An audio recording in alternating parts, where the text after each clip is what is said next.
Estamos O ao celular vivo. de vocês está desligado? Estamos ao vivo. Estamos ao vivo. Uau! Já? Lá em cima, ó. Live. Eu vejo pelo Facebook também as pessoas. O que vocês acham? A gente acompanha? Você tem aqui do teu lado direito comentários, tá vendo? Comments. Aí você consegue ver os comentários. Sei. Comments? Isso. Tá. Beleza. Mas eu não consigo visualizar as pessoas entrando, né? Ó, não. Rosana entrou. Rosana. A Sassá. Sassá também. Super legal. Vou fazer um teste, tá? Vamos ver se eu entro aqui pelo Face para ver se eu consigo acompanhar também. Se é uma boa ou não, senão eu desligo. Eu tô com 4G no celular para não roubar a internet e ser ruim a recepção. Vamos ver se eu consigo. Eu acho que se você entrar no celular vai duplicar o som. Aí você precisa tirar o som, Van. No celular, né? É? Melhor então? Então tá bom, então desencana. Então deixa eu tirar. Ó, já tem bastante gente aí. Nossa! Sassá. Uhul, tá rolando, claro, tá. Tudo bom? Ó, Wagner, boa noite, Wagner, boa noite, Larissa, boa noite, Thaís, Anderson, Sassá, Rosana. Aí, gente do Rio Grande do Sul, de São Paulo. Super bacana. A Larissa é de... Larissa, você é de São Paulo ou você você é a Larissa de Salvador, né? Não sei se vocês conhecem a Larissa, amiga do Fred. Não conheço. Oi, Larissa. Então vamos. Prazer, Larissa. Ei, Adrinho, de Botucatu, da Associação de Botucatu, da ABAD. E aí? Vamos começar agora? O que vocês acham? Vamos começar? Então vamos começar, gente. Bora lá. Então vamos lá. Gente, boa noite a todos vocês. É a primeira live que organizo. Sempre peguei carona com a Fabi, nas lives da Fabi. Então, é um super prazer participar pela primeira vez, sendo organizadora de um projeto que é totalmente diferente do que eu estou acostumada. Então, boa noite a todos vocês, sejam super bem-vindos. Espero que essa live possa ajudar todos vocês a compreender melhor algumas informações. Claro que é um pouco mais ligada com o público feminino, essa live, do que com o público masculino, mas é uma live que afeta a todos nós, na questão do planejamento de familiar, planejamento de uma gestação. Então, eu queria só, para a gente iniciar, explicar um pouquinho todas as coisas que envolvem esse projeto. Bom, primeiro de tudo, por enquanto eu estou vendo só pessoas ó, o Carlos aqui também, Carlos do Chile está aqui. Não sei se todo mundo já me conhece, eu sou jornalista, tenho diabetes há quase 20 anos, eu também sou escritora, escrevi um livro, vamos ver se ele sai, gente, no final do ano passado, Doenças Crônicas, Saiba Como Prevenir. Foi um livro super importante, que o ano passado eu fiz um projeto ligado com a Bayer para trabalhar, e a doutora Thaís, que está aqui também, participou desse projeto de capacitar futuros médicos em educação e prevenção de doenças crônicas e como melhorar o tratamento da pessoa com diabetes assim que ele se formasse. Só que esse ano esse projeto não daria certo por causa da pandemia. E aí nós tivemos que readaptar e com a ajuda da Thaís, aqui presente, da Bayer, Thaís Moreno, e da Mariana Aguila, a gente adaptou esse projeto para virar live para ajudar toda a população. Então, esse projeto é a primeira live, vão ter outras lives, são mais 6, e a ideia é que seja quinzenal. A gente só vai ter agora, semana que vem, uma live que a gente vai fazer, porque a gente tem, na verdade, nós convidamos o ator José Loreto, e ele conseguiu disponibilizar a próxima quarta-feira, porque ele agora está, inclusive, atuando, está ensaiando, na verdade, não atuando, ensaiando para interpretar o Magal. Então, ele tem uns horários meio complicadinhos e ele tem também a filha dele para cuidar. Então, a gente vai fazer a próxima live sobre a alimentação em tempos de pandemia, que vai ser na próxima quarta-feira. Então, a nossa ideia é trabalhar, então, prevenção de doença arterial periférica e coronariana, trabalhar essa questão da atividade física, como retomar, principalmente depois da Covid-19. A gente também vai falar sobre retinopatia diabética, que agora a gente tem novidades, a gente tem um protocolo aprovado, que vai ser publicado em breve, sobre retinopatia diabética, que vai alterar a vida de muitas pessoas a partir de agora.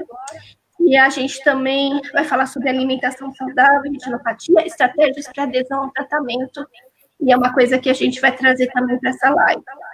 Então, acho que são todos esses temas aqui. Então, esse espaço, na verdade, esse projeto surgiu, se chama Empoderamento para o Autocuidado, como está aqui embaixo, como se fosse minha legenda do meu crédito. Porque a ideia era ajudar todas as pessoas a ter uma informação fidedigna, uma informação que ajude realmente no tratamento do diabetes, nesse período de isolamento social que é tão complicado. Então, nós fizemos, e assim, a gente também quer combater, eu também, através desse projeto, combater a fake news. Então, é um lugar de debate que a gente vai trazer especialistas e influenciadores digitais em diabetes para mostrar os seus exemplos, para as pessoas se identificarem e, ao mesmo tempo, elas poderem ajudar da melhor forma possível com a sua experiência pessoal, todas as pessoas que forem ouvir. Então, é muito legal e, assim, é sabido que eu já falei em tantos outros espaços, que a gente tem com relação à terapêutica uma adesão muito pequena. 77% das pessoas com diabetes tipo 2 não aderem ao tratamento. E agora, em época da Covid-19, isso a gente tem ouvido alguns depoimentos que nos chateiam pra caramba, porque isso traz uma problemática maior, porque a gente sabe, foi um trabalho que eu fiz, inclusive, como assessora de imprensa da Fabi, dá um problema muito sério, porque se a pessoa contrair o coronavírus e ela tiver o descontrole do diabetes, ela tem mais facilidade de ter complicação. Então, a gente precisa, e a gente quer esse espaço estimular as pessoas a se cuidarem e a deixarem tudo corretamente para que, se vier contrair em algum momento, isso não gere uma complicação maior, uma internação, uma intubação, enfim, e um óbito que a gente tem ouvido todos esses dias, né? E o número de mortes só cresce, por enquanto, até agora. Então, bom, mas vamos falar de coisa boa. Vamos mudar a vibe, vamos trazer coisas boas, porque hoje a gente tem uma live totalmente diferente. Então, a gente vai falar um pouquinho sobre planejamento familiar. Então, o planejamento familiar é algo que já está é um direito de todas as pessoas, está na Constituição brasileira, e a gente vai falar muito sobre gestação. A gestação é um período de tanta transformação para a mulher, de tantas coisas que acontecem, e um dado que chamou muita atenção numa apresentação da doutora Thais no ano passado é que 55% das mulheres não planejaram a gravidez. Então, eu gostaria muito que a doutora Thais pudesse falar isso, mas antes eu queria apresentar todos vocês, dar boa noite para todas vocês, para todo mundo conhecer vocês. Então, do lado direito, pelo menos no meu vídeo, acho que está a Fabiana Couto. Ela é minha amiga querida, ela tem diabetes há 26 anos, ela é formada em comunicação social, psicanalista e coach, e com especialização em psicologia nos Estados Unidos, e tem diabetes tipo 1 já há 26 anos. Então, super bem-vinda, muito obrigada, viu, Fabi? Obrigada pelo convite, muito bom estar aqui com vocês. Tá. Abaixo de mim está a doutora Thais M. Shikusa, uma médica ginecologista, uma pessoa maravilhosa da Bahia, eu já vi palestra dela, adorei, para futuros médicos, e eu espero vivamente que também ela possa contribuir com a gente nesse momento. Muito boa noite para você. Que legal, obrigada, Vanessa, obrigada mesmo pelo convite. Esse tema é muito legal, contracepção, planejamento reprodutivo e diabetes, assim, os 3 temas me encantam, espero realmente que eu possa ajudar muitas pessoas com essa live de hoje. E essa pessoinha aqui na minha diagonal, a Kate Paloma, não sei se vocês a conhecem, assim. Ela é a mãe do Davi, tem diabetes também tipo 1 há 13 anos, é pedagoga, e ela é responsável pela página Maternidade Diabetes. Então, super bem-vinda, Kate. Boa noite, Vanessa. Boa noite, doutora Thaís. Boa noite, Fabi. Boa noite, pessoal. Agradeço o convite, viu? Uma honra estar aqui conversando com vocês essa noite. Nossa, muito, muito prazer. Bom, quero dar boa noite também para Priscila Trigo, para Tarsila. Tarsila vai estar na próxima live, na próxima semana. Super boa noite. Ainda estou para marcar com ela uma consulta, porque, claro, que na pandemia, mesmo fazendo exercício físico, é claro que eu ia engordar. Então, lá vou eu com ela de novo. Vamos lá, vamos aproveitar, que a gente precisa disso, né? A Priscila está trazendo que há alguns anos ela se preparou, e meu nefro me convenceu a desistir, mas agora eu decidi arriscar. Quero me preparar bem para esse momento. Ela vai ficar doida, e eu tenho certeza. Mas eu tenho certeza que vai trazer informação para você, e você pode realmente aplicar na sua vida e vai ajudar bastante, viu, Priscila? Então, vamos começar a falar um pouquinho sobre planejamento da gestação. E, assim, para a gente começar a temática, eu queria trazer o meu caso e o caso da Fabi. A gente conversou um pouco antes, a Maria das Graças, lá de Salvador também. Mais uma de Salvador, que bacana. E super boa noite. E aí, eu queria trazer, que acontece o seguinte, a gente tem essa mudança, 55% das mulheres tem uma gestação que não foi planejada, e isso altera a vida de todo mundo, e principalmente dela. Então, eu e a Fabi, a gente conversou antes, e uma coisa que nos chamou a atenção é que, por exemplo, quando eu tinha 12 anos, eu comecei a frequentar o ginecologista. E aí, eu fui ter namorado um bom tempo depois dos 18 anos, e aí ele conversava comigo sobre contraceptivo e tal. Eu falei, eu vou adiar. E aí foi passando o tempo, eu troquei de médico, e aí ele falava para mim, não vamos começar com contraceptivo, você tem diabetes, vai alterar sua glicemia, era melhor você fazer os outros métodos tradicionais, usa tabelinha. Então, é uma coisa que a gente ainda ouve. Eu sei que já faz tempo que eu ouvi isso, a gente ainda ouve. Eu ainda, por cima, tentei utilizar hormônio de estrógeno, não sei, por cargas d'água eu vomitava, então eu não ficava no meu corpo de jeito nenhum. Aí eu desisti depois dessa experiência. Então, eu queria muito, a Fabi também teve um caso parecido, né, Fabi? Tive. Também, quando eu decidi começar minha vida sexual, eu fui na ginecologista, fui me informar, porque eu tinha consciência, né, dessa interação do anticoncepcional com o diabetes, e a informação que eu recebi, talvez por um desconhecimento, né, que isso também já faz bastante tempo, mas talvez ainda aconteça hoje em dia, foi de que eu deveria, então, fazer a tabelinha. Eu saí de lá muito preocupada, muito mais tensa do que cheguei, porque eu sei também da responsabilidade que a gente tem em planejar uma gravidez.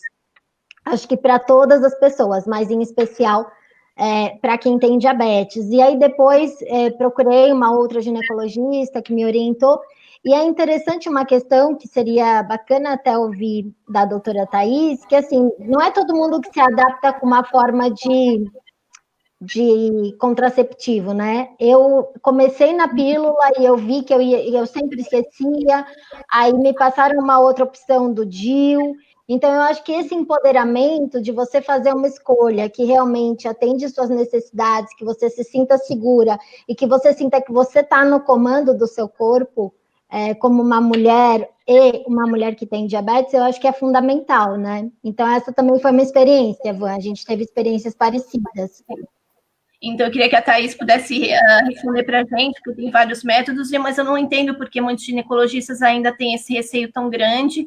A gente já conversou bastante, você me falou das diferenças entre eles, então é legal, porque eu acho que é uma pergunta que vai ajudar muita gente aqui. Então, vamos lá, pessoal, tem tantas coisas, vamos tentar falar algumas coisas sobre isso. Então, 55% das mulheres não planejam a gestação no Brasil. Essa é a média brasileira, tá? Quando a gente fala de mulheres com diabetes só, isso é muito pior, por incrível que pareça, não deveria ser pior, mas é pior. Então, são 2/3 das gestações de mulheres portadoras de diabetes não são planejadas, tá? Então, é péssimo, porque a gente sabe, mais que ninguém, a gente vai discutir isso mais pra frente, as consequências que tem de você engravidar de forma não planejada quando você tem diabetes. Então, quando você não tem diabetes, uma gestação não planejada já pode trazer diversas consequências e traz muitas consequências, mas quando você tem diabetes, além das consequências que as mulheres que não têm já têm, você tem as consequências do diabetes, que pode estar descontrolado, que pode ter uma medicação que você tenha que alterar, que pode, né, acarretar vários problemas, inclusive, se você engravida com um controle glicêmico não ideal, a gente vai falar mais pra frente, eu sei, já tô pulando, mas você tem uma maior chance de aborto, de óbito fetal no futuro, enfim, de malformações fetais, uma série de complicações que a gente pode falar com mais calma. Então, por conta disso, a mulher com diabetes, ela precisa realmente ter o controle do seu planejamento reprodutivo, né? Então, ela tem o direito, claro, de ter quantos filhos ela quiser e, enfim, quantas gestações ela quiser, mas isso tem que ser muito bem planejado, mais do que a população em geral. E para isso, o que a mulher pode fazer, então, para ela se planejar, para ela planejar o tamanho da família dela e se ela quer ou não ter filhos, enfim, ou quando, ela tem à disposição os métodos contraceptivos. E aí, vocês me contaram 2 histórias que são bem comuns, infelizmente, não é só no Brasil e não foi só antigamente. Então, por exemplo, Fabiana, você falou que muito tempo atrás, quando eu fui no gineco, acho que foi por falta de informação. Mais ou menos. Por exemplo, tem um estudo que ele é de 2018, então nem é de tanto tempo atrás, nos Estados Unidos. Então, que a gente às vezes pensa, porque aqui é Brasil, né? Não, foi lá nos Estados Unidos.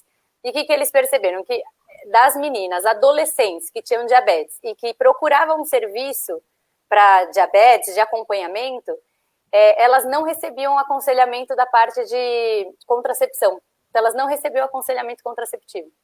E aí eles perguntaram para os profissionais de saúde que faziam aconselhamento, o que eles achavam de aconselhar sobre contracepção a essas meninas adolescentes com diabetes. E 50% deles falou que não se sentia à vontade de fazer esse aconselhamento. Então, metade não se sentia à vontade e não fazia. E das meninas, elas falaram que só 10% delas receberam o aconselhamento adequado. E só 10% recebiam um método contraceptivo mais eficaz, que é o que a gente deveria oferecer, né? Para todas as pessoas, inclusive para as pessoas que têm diabetes. Então, você veja que é um problema que afeta o mundo inteiro, é uma falta de desinformação, misturado com medo, enfim, medo de todos os lados, porque tem uma interação de muitos profissionais, então é o gineco, com o endócrino, com o nutricionista, enfim, e às vezes eles não se conversam, então tem medo de mexer na conduta do outro, um acha que a responsabilidade é do outro, e aí aquela coisa, né, cachorro com muito dono morre de fome, e aí todo mundo, vamos cuidar do diabetes, do peso, da dieta, e ninguém lembra da contracepção, isso passa batido.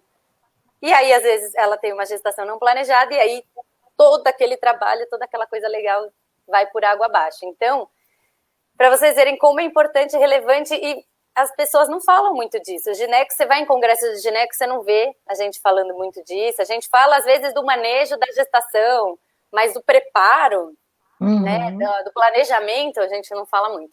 E os endócrinos também, nunca vejo falar disso. Então, fica no limbo, ninguém fala. E aí também tem um outro dado que eu acho que é bem interessante, que ele fala, que é um estudo também nos Estados Unidos, que ele avaliou mais de 14 mil mulheres, e eles perceberam que das mulheres com diabetes, só 28% recebeu alguma prescrição de contracepção. Então, 70%, 72% das mulheres não receberam prescrição de contracepção, que foi o caso da Vanessa, que falou, ou o seu, Fabiana, faz camisinha, faz coito interrompido, faz tabelinha, e que, gente, pelo amor de Deus, eu não falaria isso para nenhuma adolescente. Imagina que eu vou falar para uma adolescente que tem diabetes? De jeito nenhum, né? Então, a gente tem muitos métodos, seguros, e a gente pode discutir um pouquinho dos métodos. Vocês já querem que eu já fale nos métodos ou vamos falar de outro assunto antes? Deixa eu perguntar para a Kate, como é o caso dela também, para a gente já colocar os 3 casos para poder comentar. Kate, fala de você. Quando eu descobri o diabetes, foi no início do casamento, eu comecei minha vida sexual quando eu me casei, e aí eu fui tentando alguns métodos contraceptivos, eu vi que com pílula eu não funcionava mais porque eu esquecia, usei o adesivo, atualmente usei também a injeção, atualmente eu uso o de Mirena, justamente por essa questão de esquecer mesmo. E eu também fiquei naquela esperança que eu não fosse menstruar usando Mirena, né? Porque é o que acontece com grande parte da mulherada. Mas eu fui a sortuda que continuo tendo todos os sintomas da menstruação, mais a menstruação em si com o Mirena. Mas me trouxe a facilidade de não ter que tomar mais um medicamento como eu tomava. Nenhum ginecologista que eu procurei deixou de me recomendar o contraceptivo. Tem 13 anos que eu tenho diabetes e que eu tenho a vida sexual ativa e, no entanto, eu nunca tive problemas em relação a isso. Eu tive problemas, assim, de me enfiar em qualquer coisa sem pensar que poderia alterar a glicemia. E eles até falavam para mim, não, você precisa tomar mesmo medicamento, porque vai que você fica grávida sendo diabética, né? Então, aí que eles me tacavam o anticoncepcional mesmo. A Bruna, para a gente exemplificar, para passar para a Thaís, ela também falou, eu usei pílula por 15 anos, quando eu pensei em engravidar, parei, mudei de gineco, e a médica nova me disse que nunca mais poderia usar anticoncepcional por conta do diabetes. Então, assim, é engraçado que, Thaís, outra coisa também, eu fiz aquele exame, você sabe o nome dele, com relação para ver a probabilidade de ter trombose, né? E aí eu não tive, e mesmo assim, continuou tendo essa questão e o gineco não quis passar porque ele teve medo realmente que fosse alterar a minha glicemia de alguma forma. Então, é uma informação que muitas vezes está no nosso subconsciente, nós somos mulheres empoderadas, nós temos todo o nosso conhecimento, e imagina para as pessoas que não têm o conhecimento, têm contato com profissionais de saúde como você, essa facilidade que a gente tem hoje. Então, é muito bom a gente exemplificar. Por exemplo, a Adriana Barreto, lá de Botucatu, falou, por muitos anos nenhum gineco deixou eu usar pílula também. O primeiro que liberou foi aquele adesivo. Évora, mas para mim não deu certo e sofri com medo da tabelinha também. Então, é um depoimento que eu estou vendo acontecem com muitas mulheres. É bem isso que você ilustrou mesmo. Legal. Então, vamos falar dos contraceptivos em si, né? Pensando nas mulheres com diabetes, e pensando assim, só diabetes, ponto, né? Sem mais nada, não teria nenhuma contraindicação para nenhum método contraceptivo. Então, ela poderia, como qualquer outra mulher, escolher o método que fosse melhor para ela. Então, tem pílula, adesivo, anel vaginal, DIUs, implante, enfim, qualquer um. Mas o que acontece? Todas as mulheres, assim, a recomendação atual seria, se a mulher não pretende engravidar no próximo ano, ela deveria optar pelos métodos mais eficazes. Essa é a recomendação da OMS, da FEBRASO, que é a nossa Sociedade de Ginecologia aqui brasileira, do Colégio Americano, do Colégio Reino Unido. Então, é assim, eu não quero engravidar no próximo ano. Então, a sua primeira escolha deveriam ser os métodos LARCs, que a gente chama, que são os métodos mais eficazes. E ainda mais, se a gente pensar em mulheres com diabetes, eficácia muito alta deveria ser, né, primeira caixinha ali da escolha. Então, um método muito eficaz. Quais são esses LARCs que a gente chama? Que são os métodos de elongação reversíveis. São os DIUs, aí a gente tem o DIU de cobre, tem os DIUs hormonais, que hoje em dia a gente tem 2 tipos de DIUs hormonais, e o implante. Passando esses 3 LARCs, não quero nenhum desses, não sei porque não fui com a cara de nenhum desses. Aí você poderia optar por qualquer um outro, que aí são as pílulas, o adesivo, o anel, a injeção. E, no geral, assim, uma pessoa com diabetes não complicado, ela poderia usar qualquer um, inclusive pílulas e tudo mais. Mas quando ela tem um diabetes complicado, que a gente chama, então, por exemplo, ela já tem alguma vasculopatia, então já tem alguma alteração no exame de fundo de olho, já tem alguma alteração renal, ou ela tem uma obesidade associada, ou ela tem mais de 10 anos de diabetes, ela não pode mais usar nenhum método com estrogênio, que a gente chama, que são os métodos combinados. Então, não pode usar pílula combinada, não pode usar o adesivo também, não pode usar o anel vaginal, nem a injeção uma vez por mês, tá? Por conta aí do aumento do risco cardiovascular que essas pacientes têm. E aí você não pode associar mais um risco para essas mulheres. Então, diabetes com alguma alteração vascular, muito tempo, 10 anos de diabetes, que fuma junto, que é obesa, não pode usar nenhum método de estrogênio. Talvez por isso, nesse comentário dela, ela falou, usei por 15 anos e agora falou que eu não posso mais, é porque se ela tem diabetes há todo esse tempo e ela usou 15 anos, ela já tem mais de 10 anos de diabetes, então ela já não poderia usar mais. Então, talvez por isso. E qual é o problema desses métodos? Porque eles têm o estrogênio, e o estrogênio ele aumenta o risco cardiovascular. E aí você soma alguém que já tem um risco cardiovascular aumentado, que o diabetes normal, não complicado, já tem um leve aumento. Mas quando você associa as outras coisas, você aumenta muito o risco cardiovascular, e aí não vale mais a pena. E aí, métodos que não aumentam o risco cardiovascular seriam daí novamente mais indicados. E quais são esses métodos que não aumentam? O DIU de cobre, que não tem hormônio nenhum, os DIUs hormonais, porque o hormônio do DIU hormonal não interfere no risco cardiovascular, e o implante, que também é só de progesterona, que também não interfere. E aí o DIU que ela citou, a Kate, que é o Mirena, é um DIU hormonal só de progesterona, que não tem nenhum problema. A gente tem um outro que lançou agora com uma dose mais baixa. Nenhum dos dois teriam problemas, inclusive os estudos mostram que eles são os mais seguros com relação ao risco cardiovascular.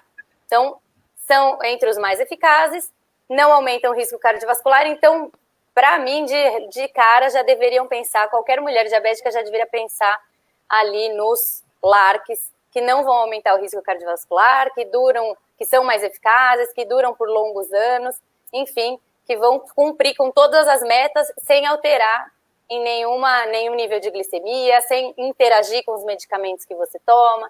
E aí, cada um desses LARCs vai ter uma característica que vai depender de cada paciente. Então, vai ter um melhor para cada uma. Não tem um que eu falei, todo mundo toma esse. Mas, dentre esses 3 aí, com certeza, a gente consegue pegar boa parte das mulheres que precisariam. A Priscila comenta aqui, a Priscila Trigo. No meu caso, eu tenho 26 anos de diabetes, já tem retinopatia e nefropatia. Então, tem algum... ela usa o DIU, pelo que eu pude ver, o Mirena também. Mas ela já está se preparando para tirar, porque eu acho que ela deve estar no período, acho que de no máximo 5 anos, não é? Tem uma validade de 5 anos, não é isso?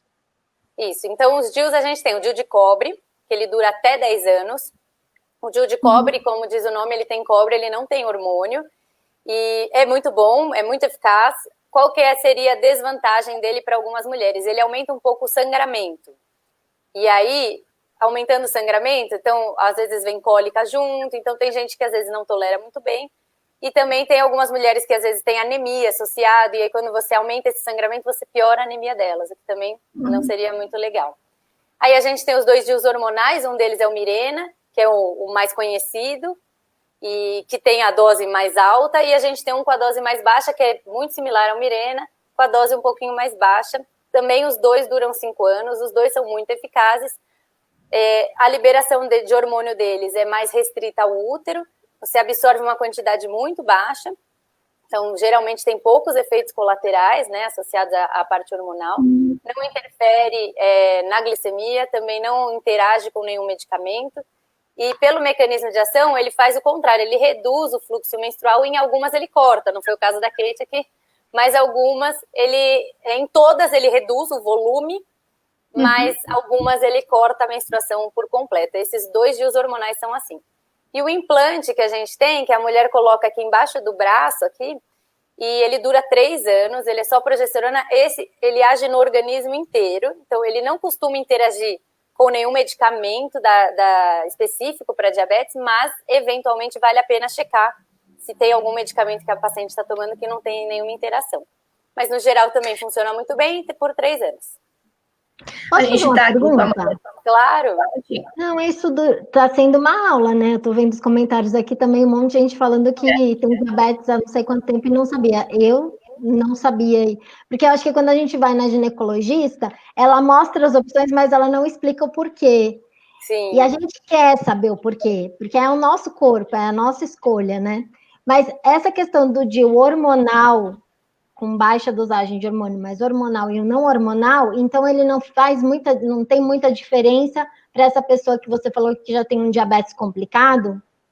Não, então os DIUs hormonais eles podem usar por mulheres com diabetes, independente se ela já tem alguma complicação ou não, do tempo de diabetes ou não, do tipo de medicamento que ela usa. Então, via de regra, nenhum dos DIUs, nem o hormonal, nem o hormonal, eles não têm contraindicação para diabetes, assim, específica. Então, as contraindicações dos DIUs geralmente são bem poucas e são mais relacionadas à condição do útero. Então, se ela tem alguma malformação do útero, se ela tem alguma infecção no útero, se ela está grávida.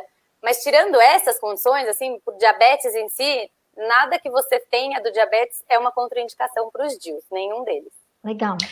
A gente tem a pergunta aqui, não é uma pergunta, mas é uma afirmação da Maria das Graças a Graças, que é do CEDEBA, lá da Bahia, de Salvador. Ela tem 32 anos de diabetes e ela usou 8 anos o Mirena, só que ela também sentia cólica menstrual. Então, eu acho que é o caso também da Kate, né? E ela menstruava da mesma forma, né? Ela entra na estatística de aquela pequena população que acaba tendo tudo, né? A menstruação em si, né? Então, assim, das usuárias do Mirena, especificamente, a gente tem mais ou menos metade que param de menstruar. A outra metade continua menstruando, mas menos. Então, grande maioria não menstrua todo mês, tem só aquelas gotinhas de vez em quando, que às vezes nem precisa usar absorvente nem nada. Mas tem uma outra parte das mulheres que até tem uma menstruação relativamente regular, mas com volume menor. Esses 3 perfis de mulheres estão dentro do normal, esperado, que a gente fala. E aí tem só 5% que às vezes não se adapta e aí fica realmente sangrando muito, enfim, e aí às vezes acaba tirando antes. Mas 95% entra num desses 3 que eu falei. Então, ou para, ou tem umas gotinhas de vez em quando, ou tem uma menstruação até com mais frequência, mas com volume menor. Então, geralmente é isso que acontece. A Thaís, ela falou aqui que a injeção mensal traz algum problema para o diabetes? Traz, depende, né? A injeção mensal, ela é igualzinha a pílula, que é igualzinho ao anel vaginal, que é igualzinho ao adesivo. Não é que é igualzinho, né? Cada um tem tipos de pílula, tem tipos de injeção, eles variam na sua composição, mas todos esses que eu falei para vocês, eles têm 2 hormônios, o estrogênio e a progesterona. E o estrogênio é o que a gente está falando aqui, que é o que aumenta o risco cardiovascular. Então, todos os métodos que têm estrogênio, não importa por onde você está tomando ele, seja pela vagina, no anel, seja pelo braço, no adesivo, seja pela boca, seja uma injeção que vai no seu músculo. Não importa por onde, qual é a via de administração, ele tem estrogênio no seu organismo. E aí ele pode aumentar o seu risco cardiovascular. Então, se você tem aquelas complicações que eu já falei, ou mais de 10 anos, você não pode usar eles. Se você não tem nenhuma dessas complicações, você pode usar ele. Mas não tem nenhuma contraindicação. Mas o que a gente fala, a primeira escolha deveria ser um método que não aumentasse o seu risco cardiovascular. Apesar de ser muito baixo, sem nenhuma complicação, não é proibido. Mas a gente deveria primeiro pensar nos que não interferissem. Pensei, não me adaptei, não gostei, não quero, não posso, enfim. Aí você pensaria nesses, injeção, adesivo, anel, pílula, enfim. Mas isso aqui é o contrário que acontece. Geralmente o pessoal começa nesses e só se não se adapta nesses vai para o outro, né? Enfim. Claro, com certeza. Queria só dar uma boa noite aqui. Nós temos homens na live, eu fico super feliz. O Mário Márcio, da Dila, que é o presidente da Dila, está aqui com a gente também. O Jean, claro, da nossa agência, que nos ajudando no todo o suporte. Muito obrigada. A gente também tem a Ana, que não sei se vocês conhecem a Ana, da associação lá de Tanguá, uma super lutadora, uma baixinha, mas super porreta, assim, uma pessoa do bem pra caramba. Tem a Carol, que é uma fofa, que trabalha hoje na AstraZeneca, está aqui com a gente. Tem a Mônica Lara, a Natália Galastri está aqui com a gente. A Adri, já tinha falado dela. Quem mais? Thaís Amaral. A Bianca entrou também, falando que nós somos mulheres poderosas e maravilhosas, na verdade, está aqui com a gente. E a Mônica estava comentando que ela teve cólica só no primeiro ano, quando ela usou o Mirena, e ela não lembra já qual foi a última vez que isso aconteceu, que já isso faz anos. Então, acho que, de repente, o organismo precisou se adaptar também à utilização, né? Que mais aqui de perguntas? A Graça, lá de Salvador, comentou, e as infecções vaginais por fungos são recorrentes? Você desaconselha? É um problema principalmente, doutora, para quem usa o Forxiga. Então, candidíase é um problema muito recorrente, assim. Eu te falo que eu tenho que tomar muito cuidado, porque tem uma facilidade muito grande. Sim. E além disso, quando você está com o controle glicêmico não adequado, né, se ele está descontrolado, você também aumenta a chance de infecções fúngicas. E aí pode ser na vagina também, vulva, vagina, né, na parte de fora ou na parte de dentro.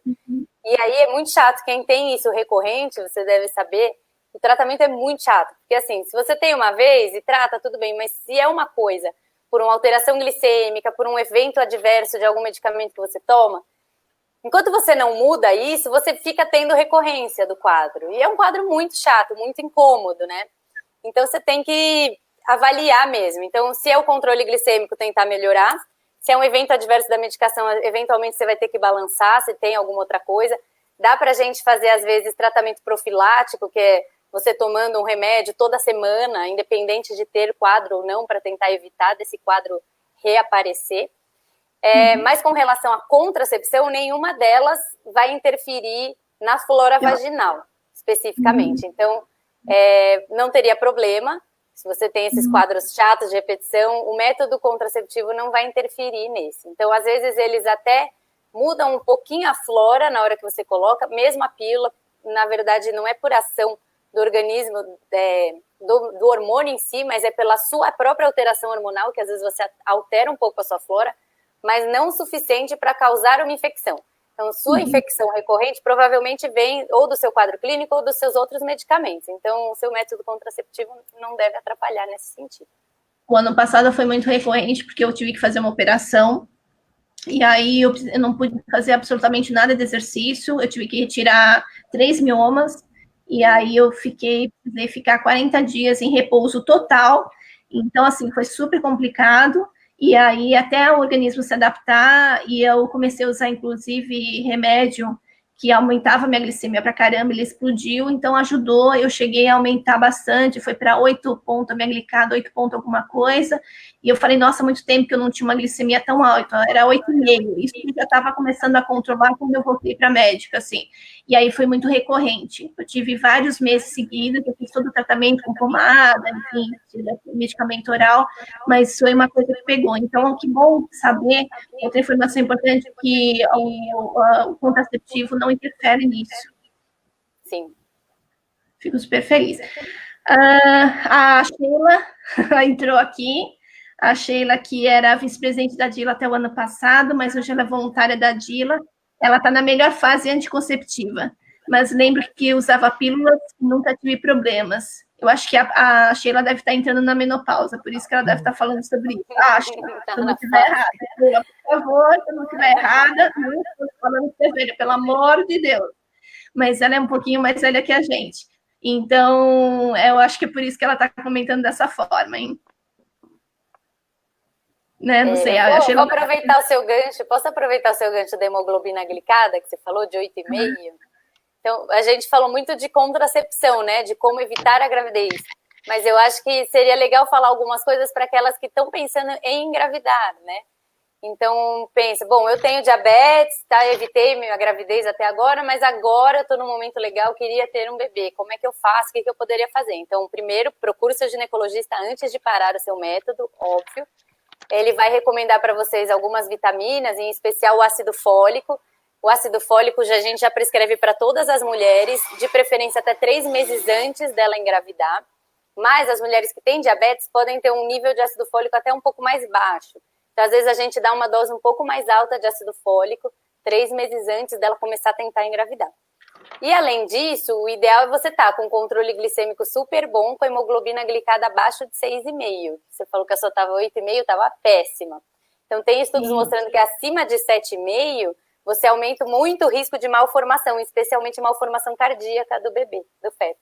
Então, por isso que a gente recomenda abaixo de 6,5 para você evitar todas as complicações, né, de abortamento, de malformações, até o risco aumentado também de pressão alta, né, que é pré-eclâmpsia na gravidez, enfim, parto prematuro, cesárea, todos esses riscos aumentados quando você não controla bem antes de você engravidar. A gente já vai voltar nisso. Deixa eu te fazer uma pergunta antes da gente seguir esse tema. A Graça comentou que ela perguntou qual é o melhor contraceptivo para mulheres que estão no período pré-menopausa. Então tá, essa também é muito boa, Graça, porque assim, no período pré-menopausa também É uma fase em que as mulheres acham que não precisam mais de contracepção. E até, às vezes, tem alguns ginecos que falam, você não engravida mais, esquece. E aí, vira e mexe, ela tem uma gravidez. E a taxa de gravidez não planejada, porcentualmente, né, falando das mulheres que estão nessa fase, também é mais alta, também gira em torno de 2/3, assim como as mulheres com diabetes, assim como as adolescentes. Então, são as mulheres que têm mais risco de gestação não planejada. Por conta da adolescente, às vezes é inexperiência, falta de aconselhamento, diabetes, a gente já comentou, falta de aconselhamento ou medo do profissional, e nesse período de pré-menopausa, às vezes a mulher tem medo também, acha que não precisa mais, enfim. Então, nessa fase, na verdade, se você só tiver pré-menopausa, mais nada, você pode usar qualquer método contraceptivo também, o que você se sentir melhor, o que você se adequar melhor. Mas o que acontece é que nessa fase de pré-menopausa, e principalmente falando em diabetes, provavelmente você já tem um diabetes há um tempo mais prolongado. Então, se você ainda não tem 10 anos, você já pode ser que tenha alguma complicação associada, pode ser que tenha uma pressão alta, pode ser que você tenha uma obesidade, ou uma síndrome metabólica, ou uma hipertrigliceridemia, então triglicérides muito alto. E aí, nesse caso, não é legal você usar nenhum método com estrogênio. Então, aí, tira todos aqueles pílula, anel, adesivo, pá. Ficaria de novo aqueles DIU de cobre, DIU hormonal e o implante. O DIU de cobre também, como eu falei, aumenta o fluxo menstrual. E nessa fase pré-menopausa, quem já passou por ela, ou está passando, ou conhece alguém próximo que passou, sabe que nessa fase as mulheres muito comumente começam a ter sangramento abundante. É relativamente frequente. Por quê? Nessa fase, a mulher não ovula mais todo mês certinho. Não é o eixo, né, que controla a sua ovulação, já está ficando mais velho, já está meio que caducando.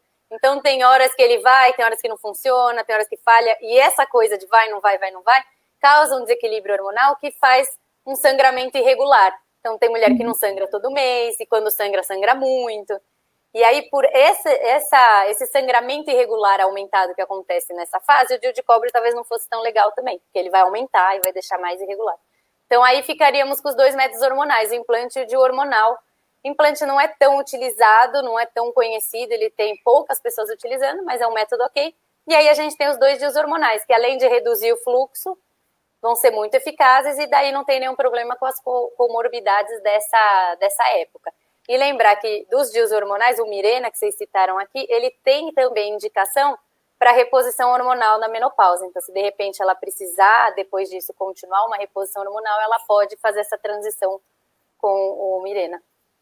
A gente ainda tem uma pergunta bacana da Luciana ontem, também tem diabetes, enfim, é uma das nossas influenciadoras digitais, é jornalista também, pessoa muito bacana, faz tempo que eu não falo com a Lu. Boa noite, Lu.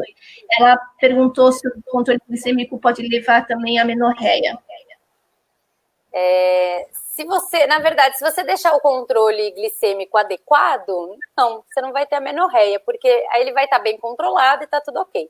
O que pode acontecer? Se você não tem uma glicemia tão adequada e você tem uma alteração dos níveis de insulina, dependendo de como a insulina está, e você tem um certo grau de resistência à insulina, por exemplo, essa resistência à insulina pode alterar a liberação hormonal do ovário. E aí você causa um desequilíbrio hormonal dos hormônios femininos. E aí você pode alterar a sua menstruação.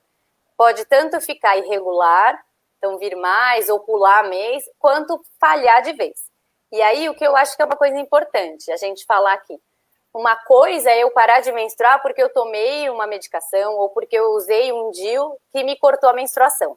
Tranquilo, isso é ótimo, não tem nenhum problema, é até preventivo para alguns tipos de câncer de útero, por exemplo, então não tem problema nenhum, melhora a cólica, é aí o sonho da Kate, né, por exemplo, tudo bem. O problema é se você não menstruar não fazendo nada. Então, assim, eu não tomo nenhum remédio, eu não estou usando DIU e minha menstruação não vem. E eu não estou, obviamente, nem na menopausa, nem na infância, né? Estou na vida, no período fértil. Aí não é normal. Aí eu tenho, sim, um desequilíbrio hormonal e aí pode ter consequências sérias para a sua saúde. Então, é legal procurar o ginecologista para dar uma olhada. Eu queria, então, agora a gente vai para o outro assunto que eu acho super importante, quero até chamar a Kate para falar um pouquinho dela, que me conta um pouquinho da sua história.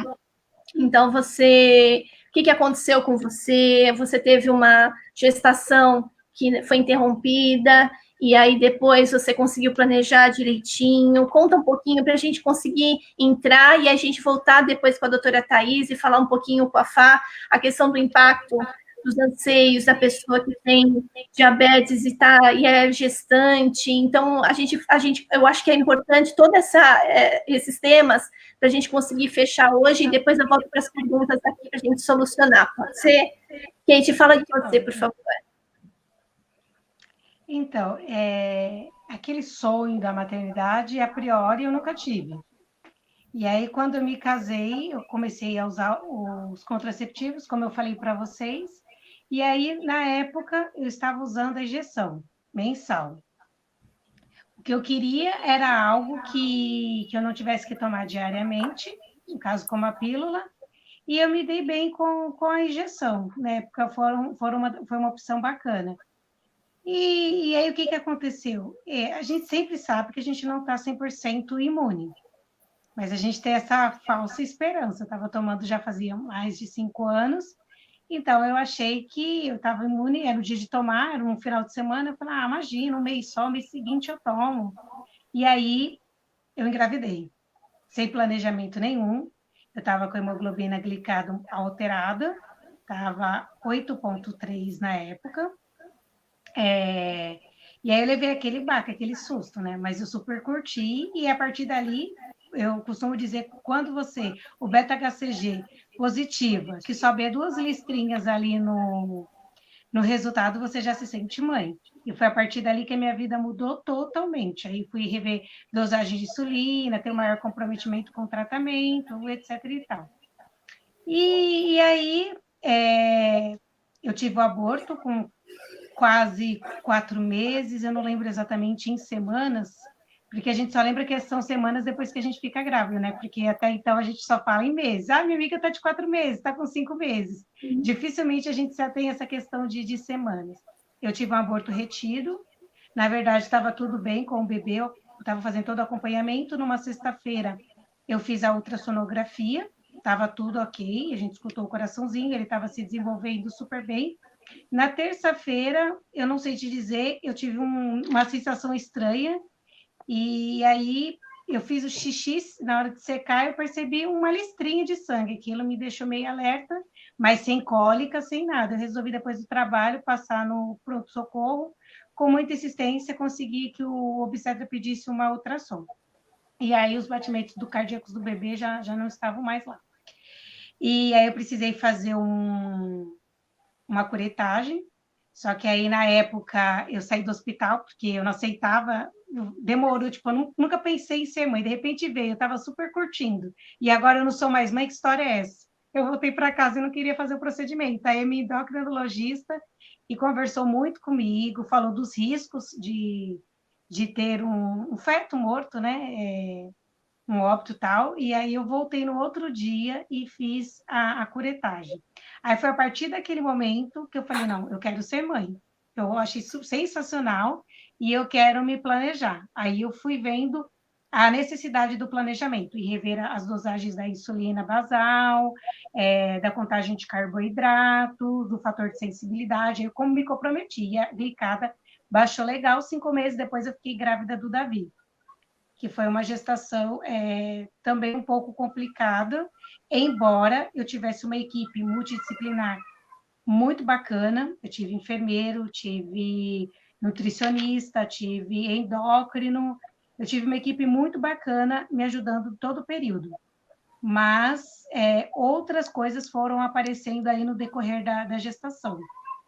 Aí eu fui tendo alteração na tireoide, tive pré-eclâmpsia. Só que isso, assim, isso eu estou resumindo, tá? Porque conforme a gestação foi avançando, que as coisas foram acontecendo. Estou tentando resumir ao máximo para vocês entenderem. Aí o Davi ficou macrossômico, para quem não sabe, o bebê, a doutora vai falar melhor, o GIG também, né? Grande para a idade gestacional. Eu tive aumento do líquido amniótico. E aí, quando eu fiz o eco fetal, deu que o Davi tinha uma cardiopatia também. Aí eu tive que fazer o acompanhamento, fiz o acompanhamento com oftalmo trimestralmente de fundo de olho, para poder fazer acompanhamento, não tive alteração nenhuma do fundo de olho, na questão das patias, eu não tive nenhuma alteração, ficou tudo ali dentro dos conformes. Foram essas coisas que foram aparecendo. Aí, com 20 semanas, eu comecei a ter contração e dilatação. Aí foi um momento que a gente precisou entrar com 2 medicamentos para poder segurar o bebê e o repouso. Aí eu mudei toda a minha rotina. Eu tive também, eu sempre me enrolo para falar esse nome. Qualquer coisa a doutora Thais me corrige, que é hiperemese gravídica.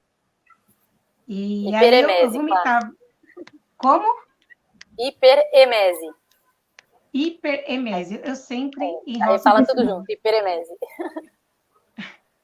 E eu enjoei a gravidez inteira, vomitei a gravidez inteira. Foi bem difícil, até para a interação social mesmo, porque chega um momento que do nada você começa a vomitar, você começa a enjoar. Tanto que eu até engordei relativamente pouco para a gestação, porque era o tempo inteiro vomitando, o tempo inteiro assim, né? Grosseiramente falando. E aí, nesse período, a gente precisou ficar alterando as dosagens da insulina o tempo inteiro. Tanto pelo progresso da gestação, porque as necessidades foram aumentando conforme o desenvolvimento do Davi, como também por esses episódios de constante vômito, porque aí você tem o risco também da hipoglicemia, então você também tem que alterar. E aí a nutricionista, em conjunto, precisava fazer uma dieta bacana para que me ajudar nesses momentos de evitar hipo em horário de madrugada, essa coisa toda. E eu tive também colestase, que era aquelas coceiras horrendas do corpo.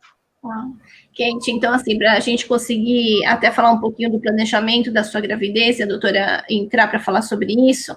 Então, assim, você conseguiu... quanto você engordou, Kate? Na gestação toda, 8 quilos. E ele nasceu com 3,510 quilos. Bom, eu acho que, clinicamente falando, a doutora vai falar assim, seria o ideal, né? Por exemplo, você fez com um controle também com a bomba de insulina, né? Isso, só que a bomba apareceu na metade da gestação. Eu estava com 20 semanas, mais ou menos. Até então, eu usava basal e ultra rápida só. A bomba veio depois. A glicada, você conseguiu chegar no valor que é preconizado por todos eles? Eu terminei a gestação com 5,9. Nossa, que legal. E você começou com quanto, Kate? 6, eu não me recordo, Vanessa, se foi 6,9 ou se foi 7,1. Eu não me recordo, é um desses dois valores. Perfeito. E aí você teve a suplementação com ácido fólico? Você se preparou antes com ácido fólico? Sim, com planejamento. Aí eu tomei uma vitamina que tinha também o ácido fólico entre elas, né? E eu comecei a tomar 4 meses antes de ficar grávida. Então, eu comecei a tomar, 4 meses depois eu engravidei. Então, eu tive todo esse acompanhamento prévio, de tomar vitamina, de saber a importância. Você fez fundo de olho também, para saber a função enfim, o fundo de olho e também a parte de função renal, como é que estava? Sim, eu fiz, inclusive, eu sempre me esqueço o nome, daquele exame, eletroneuromiografia. Legal. Lembrei agora. A médica, inclusive, pediu para ver se eu tinha neuropatia de membros inferiores ou superiores. Então, eu fiz todo o check-up de eletroneuromiografia, da questão renal, da questão de fundo de olho. Então, assim, eu fui bem acompanhada, inclusive na questão cardiológica mesmo. Todos os exames cardios me foram pedidos. Eu fiz mapa, usei o Holter, tudo previamente antes de saber que eu estava grávida, né? Antes de engravidar. Estou esquecendo de alguma coisa para a gente falar sobre o planejamento dessa gravidez. Depois a gente vai para o lado psicológico aqui da pessoinha aqui da Fabi. Mas a parte clínica, a doutora, tem alguma coisa a mais para a gente falar para as pessoas que estão planejando uma gravidez? Que mais que elas têm que se preocupar? Olha, eu ia comentar agora até com a Kate. Kate, a gestação, pega o livro e faz check em todas as coisas que podem acontecer. Não precisa nem falar nada, você já comentou tudo. Então, vamos lá, pensando em antes da gestação, você fez perfeito, você começou 4 meses antes a tomar ácido fólico, perfeito. O ideal é você já fazer esse acompanhamento, né? Iniciar o fundo de olho antes de você engravidar também, para ver se já tem alguma alteração ou não, e para você ter um parâmetro também, né? Durante a gravidez, se está melhorando, se está igual, como é que está ficando. Então, você fez tudo perfeito. Por que a gente fala assim 3, 4 meses antes, né? porque é o seguinte, é o tempo que o corpo leva para repor os estoques de ácido fólico. Então, se você tem menos ácido fólico e você está repondo ele, geralmente demora 3 meses para o corpo atingir um valor legal para você poder engravidar. E quando você tem baixa de ácido fólico, você tem mais chances do bebê ter defeito do tubo neural, que a gente fala. Então, é o tubo aqui do sistema nervoso central. Então, às vezes, pode ter bebê que nasça com mielomeningocele, então que não fecha aqui o tubo, né? A coluna fica abertinha, e aí, às vezes, a criança depois não consegue andar, enfim, uma série de complicações. E por que é importante? Primeiro que você tem que estar com esse nível bom antes de engravidar, e quem tem diabetes, às vezes, tem uma depressão maior, então você precisa ter uma atenção ainda maior para o ácido fólico. Porque também, na hora que você descobre uma gravidez, geralmente a gente descobre a gravidez o quê? Quando a menstruação atrasou. Quando a sua menstruação atrasou, você já tem pelo menos uns 15 a 20 dias de gestação. E nesse período, o tubo neural já se formou e já fechou até. Então, se você começa a tomar ácido fólico depois que você vê o seu testinho positivo lá, já foi. Ele ajuda em algumas outras coisas, mas assim, o grosso do que tinha que ser formado já formou. Então não vai adiantar eu tomar 2 vezes a dose maior, não vai funcionar. O bebê já formou, já tinha que ter formado aquela parte, né, do tubo neural especificamente.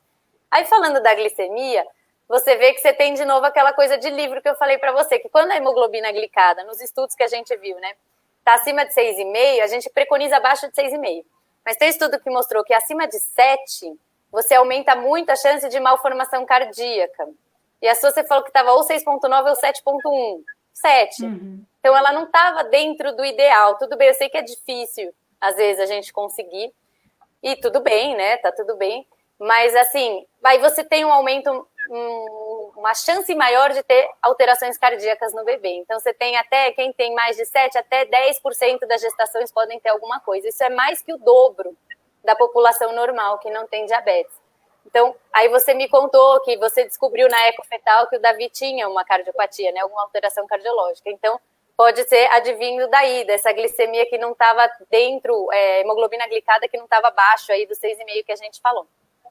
Depois disso, você teve hiperemese, enfim, hiperemese não tem nada a ver com a diabetes, acho que foi sorteio mesmo, azar da loteria. O que é hiperemese, doutora? É quando você vomita muito, mas é normal a gente vomitar um pouco na gestação, mas quando você vomita em excesso, que é o caso da Kate, aí às vezes você tem até que ser internada, aí você tem uma hiperemese. Às vezes a mulher vomita tanto que ela destrói aqui as células do esôfago, ela começa a vomitar sangue, então é um quadro bem ruim mesmo, então não é tranquilo. E a Kate Middleton, por exemplo, a rainha lá, a princesa, teve, e ela não tem diabetes, mas ela teve, então talvez seja de nome, enfim, brincadeira, Kate. Mas esse foi, sei lá, aconteceu com você, mas o problema de ter acontecido com você é isso, você tinha que fazer uma dieta super ok, para ajustar a insulina, para ajustar a glicemia, e você ficava vomitando, e aí, pelo amor de Deus, coitada da sua nutricionista, morri de dó dela, você contou, eu falei, meu Deus, coitada, né? Agora, com relação ao diabetes, que eu falei para vocês, então o fato de você engravidar tendo diabetes e a glicemia não estar dentro do nível ideal o tempo inteiro, para a mãe, aumenta o risco de pressão alta, que foi justamente o que você falou que teve em um momento, né, da gestação, aumento da pressão. É o pior, é o principal, mais comum risco para a mãe, especificamente falando. E aí todos os riscos que a pressão alta pode ter para a mãe naquela gestação. E pro feto, quais são os riscos? Um é um abortamento que você tinha tido na gestação anterior, a malformação cardíaca, que a gente já comentou, e uma outra, se a glicemia ficar sempre fora não tão dentro do nível que a gente quer, né, meio que fora do controle ideal, o bebê tem o risco de ter macrosomia. Então, o que é macrosomia? É quando ele fica acima de 4 quilos, ou ele está acima da idade gestacional, o GIG que a gente fala. Então, por exemplo, um bebê de 6 meses tem 500 gramas, o bebê dela tinha 800. É um bebê mais gordinho do que a gente esperaria. E aí nasce um bebê gordinho, então, ai que lindo, é gordinho, mas o bebê gordinho tem uma série de riscos. Riscos de fazer hipoglicemia na hora que nasce, risco de ter obesidade infantil, risco de ter síndrome metabólica na fase adulta. Então é ruim também para o bebê ser gordinho, não é legal. Então a gente pode ter, então, como consequência para o bebê, macrosomia. Um sinal que a gente vê de desequilíbrio da glicemia, de descontrole da glicemia, é também o aumento do líquido amniótico, que é o polidrano. Então, a mulher fica com muito líquido. E aí que você comentou que teve também. E outra coisa que a gente pode ver é no ultrassom a gente mede a circunferência abdominal do bebê. Então, se a circunferência abdominal está acima da média, acima do P75, também é um sinal de que pode estar tendo um descontrole da glicemia. Então, todos esses juntos, a gente vê que a sua glicemia, apesar da sua equipe ser sensacional, pelo que eu percebi, eles são guerreiros, você não ficou com a glicemia sempre super bem controlada. E isso acontece, não é sua culpa, nem da sua equipe, acontece por conta da sua patologia mesmo. E às vezes a hiperemese piorou, né? O fato de você ficar vomitando tenha feito uma piora nesse seu quadro. E aí você tem essas consequências que aí de livro, eu não precisa nem citar, a Kate tá lá todos os exemplos pra gente. Mas tá aí a Kate também, de novo, um exemplo de que a gente consegue superar com acompanhamento, com orientação, seguindo tudo certinho. Você consegue ter um bebê tranquilo, uma gestação que passa numa boa. A Larissa comentou, uma coisa que eu já ouvi outras lives, a Kate também fala, a questão da prematuridade. O bebê da Larissa nasceu também prematura, e eu percebi nas outras lives que isso é recorrente. Então, a Sheila comentou que nasceu na 38ª, a Larissa comentou que vomitou bastante, e que a Larissa nasceu na 31ª semana. Então, a que mais? A Lu está comentando sobre outra coisa, que diabetes, ela tem diabetes MOD, e engordou 8 quilos também, teve que mudar o tratamento do medicamento para insulina. O Lucas nasceu de 36 semanas, super saudável, não foi para UTI, mas ela pergunta, aí a questão, a prematuridade tem relação direto com o diabetes, mesmo que seja no caso dela que foi MOD, que eu acho que é mais fácil de lidar do que quem tem diabetes, por exemplo, tipo 1. Sim. Com certeza, mas sim, tem relação ao diabetes, e aí tem dois fatores. Pode ser prematuridade por um descontrole da glicemia, e aí você vai ter complicações para o feto, que muitas vezes faz com que o obstetra tenha que intervir e fazer esse bebê nascer antes. Tem o fato de também o descontrole eventualmente leva a mulher a entrar em trabalho de parto prematuro, que a Kate comentou, que com 20 semanas entrou, né, Kate? Então, também a mulher, às vezes, pode entrar em trabalho de parto prematuro, e às vezes a gente não consegue inibir. Às vezes a gente consegue, mas quando entra mesmo, entrou em franco trabalho de parto, a gente não consegue mais inibir. E tem também, às vezes, que acontece de medo do obstetra. Então, às vezes está tudo bem, e eu já vi gestações de pacientes com diabetes, principalmente diabetes tipo 2, ou diabetes gestacional mesmo, a mulher não tinha, e surgiu durante a gravidez, que elas vão bem tranquilas, às vezes elas controlam só com dieta e fica bem tranquila e vai tudo bem, mas aí o obstetra fica com medo, porque às vezes ele já viu tanta complicação, inclusive óbito fetal tardio, então é aquela gestante que está lá com 38 semanas e o bebê morre da noite para o dia, ela está bem, no dia seguinte não tinha mais batimento cardíaco, então por conta de medo do obstetra, às vezes ele interrompe a gestação, que estaria tudo bem. Então tem esse ponto também. Então tem a própria consequência da diabetes, que pode fazer isso, às vezes o obstetra que já fica mais receoso e faz também, mas tem um risco maior de prematuridade. Fala. Comigo foi um desses casos que você falou, doutora Thaís. A bolsa rompeu com 34 semanas, eu estava tomando corticoide para ajudar no amadurecimento do pulmão do bebê, porque quando era da carruagem, nós já tínhamos a ideia de que ele poderia ser prematuro. Então, desde 30 semanas, eu já comecei a ter esse cuidado de tomar a injeção de corticoide. E aí, foi uma madrugada, eu achei que eu estava fazendo xixi, na verdade, a bolsa tinha rompido, né? E rompeu de madrugada, ele nasceu no outro dia de manhã com 34 semanas, 3 quilos, 510 e 48 centímetros. Foi para a UTI NEL, e era o maior bebê da UTI neonatal na época. Ninguém entendia porque aquele bebezão estava lá dentro. E mas aí ele teve hipoglicemia. Mas você vê como ele estava muito acima do peso, né? Porque 3,5 kg geralmente é um bebê de 9 meses pro final, né? 40 semanas nasce com 3,5. Então, tinha 34 e 3,5, muito líquido, por isso provavelmente que sua bolsa rompeu e trabalho de parto prematuro, enfim. Então, sim. E a correlação a gente agora vocês comentaram, eu vi que a Kate comentou do ganho de peso e teve mais comentários sobre o ganho de peso. O ganho de peso é o seguinte, geralmente a gente preconiza, vai depender do IMC, né, da mulher, mas geralmente é um ganho de 300 gramas por semana, dá mais ou menos 1 quilo, 1,2 kg, até 1,5 kg por mês. Mas assim, a depender do IMC. Então, se é uma mulher que tem um IMC muito baixo, então ela é muito magra, IMC abaixo de 18, ela pode ganhar até 18 quilos. Pode ganhar de 12 a 18 quilos. Se ela tem um IMC normal, que a gente fala, que é de 18 a 25, ela pode ganhar de 11 a 16 quilos, tá? Se ela tem um IMC acima de 25, mas não é obesa, ainda abaixo de 30, é de 7 a 11, o ideal. E se ela já é obesa, acima de 30, de IMC, é de 5 a 9. Aí tá ali dentro do 8, né? Então a Kate foi ótima no ganho de peso, 8. E outro ponto, Kate, a história de tomar corticoide, pode tomar corticoide para amadurecer o pulmão do bebê, sim, claro. Mas aí ele descontrola ainda mais, né, o diabetes. Então aí o pessoal tem que ficar olhando a sua insulina, a sua glicemia e ir lá fazendo o controle o tempo inteiro. Então que fica o que mais também difícil não ainda. garante que o pulmão vai amadurecer, né? Porque o Davi nasceu com síndrome da angústia respiratória. Então, ele teve essa dificuldade, ficou um tempo também na UTI para ajudar nessa questão também respiratória. Sim. Então, a gente toma, mas não vai ser 100% de chance de alguma garantia, né? Não mesmo.